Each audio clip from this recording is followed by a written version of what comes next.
Saya suka sikit nak sentuh apa yang disebut oleh Maulana Abdul Hasan Ali An-Nadwi. Sikit sebelum saya nak baca dua hadis ni. Nanti saya akan baca hadis satu lagi. Kita tak akan dapat, dia kata, memahami solat jika kita tak begitu memahami tentang tabiat apa itu sifat al-abd, sifat hamba, dan apa itu sifat ar-rabb, sifat Tuhan. Ini dua bahagian, kata dia.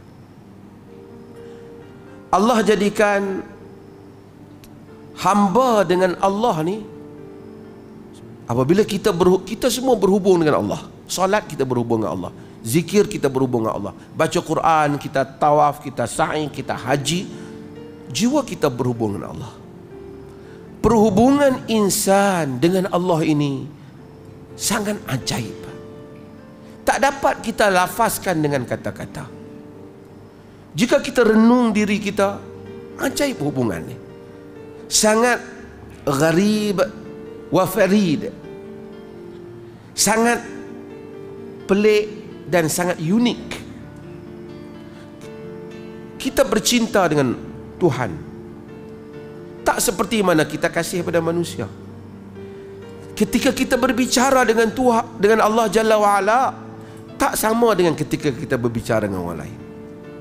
Bagaimana perasaan yang memenuhi jiwa kita, khusyuk kita, sangat berbeza. Dan Allah khususkan hal ini, keadaan ini, hanya hubungan itu antara kita, hamba dengannya.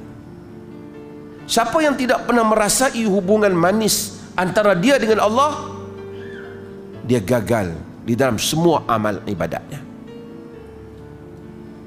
Kalau siapa yang kata dia telah solat tapi dia tak jumpa Allah dalam solat dia,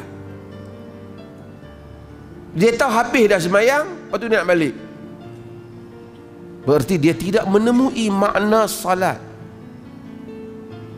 Dia tak menemui makna salat. Seorang lelaki jumpa perempuan, dia jumpa biasa, dia kenal perempuan tu. Perempuan jumpa lelaki juga sama. Pada hari dia kenal biasa dengan satu orang perempuan, dengan hari dia bercinta dengan perempuan tu, perasaannya berbeza, dia lihatnya berbeza, segalanya berbeza, ingatannya berbeza, nilai wanita itu berbeza, dan tindakan lelaki itu pada wanita itu juga berbeza kalau mereka bercinta. Itu cinta. Hubungan seorang anak dengan ibu apabila dia cinta pada ibu dia.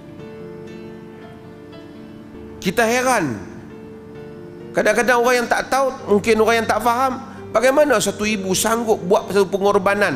Buat apalah yang mak dia duk susah-susah sangat kat dia. Mak dia hanya boleh jawab, kau tak faham perasaan ibu.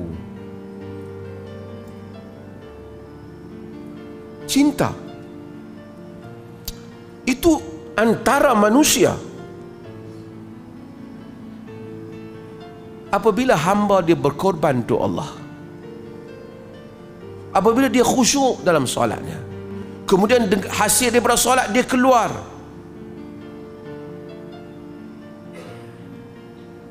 saya buat contoh lah, macam orang barat heran, rakyat Palestin kena bom, macam-macam kena, tapi masih lagi Alhamdulillah, Alhamdulillah, Allah bagi selamat, ya Allah berilah kemenangan. Tak pernah satu masa mereka mencerca Allah. Yang hanya duduk dalam keadaan aman, kadang-kadang tak cukup sikit, kenapalah Tuhan bagi kita macam ni? Sehingga ada seorang aktivis gereja perempuan tadi saya tengok, dia kata, kalau Tuhan itu benar wujud, orang Palestin itu adalah merupakan people of God. Mereka adalah orang Tuhan.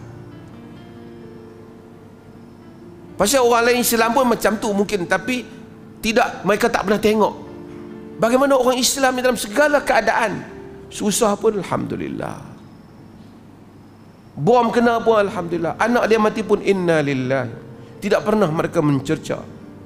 Bayangkan orang-orang barat yang buat filem macam-macam, God must be crazy, dan macam-macam benda-benda, God delusion, berbagai karut marut mereka tentang Tuhan, kerana mereka tidak mengenali Tuhan.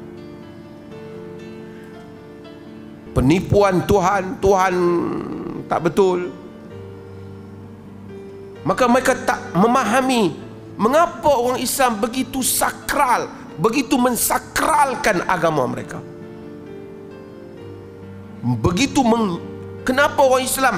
Kerana orang kata kat Nabi Muhammad sanggup pergi beribu-ribu, marah, lebih marah daripada orang bom rumah mereka. Mengapa orang Islam sanggup untuk mati? Kita tak dengar sebanyak rakyat Palestin yang dibom tu kata, kamulah Hamas punya pasal, kami semua ni kena. Yang kita duk tengok, ada 2-3 orang mangkak mana kata Hamas lah punya pasal, yang dia sambil duk makan makanan di rumah dia dengan selesa dan melihat kepada di media massa saja. Tapi kerana orang tak memahami makna, kenapa para sahabat itu mencintai Nabi dengan kecintaan yang luar biasa. Tak boleh pergi perang menangis. Kita tak boleh perang lega, aku ingat aku kena dah.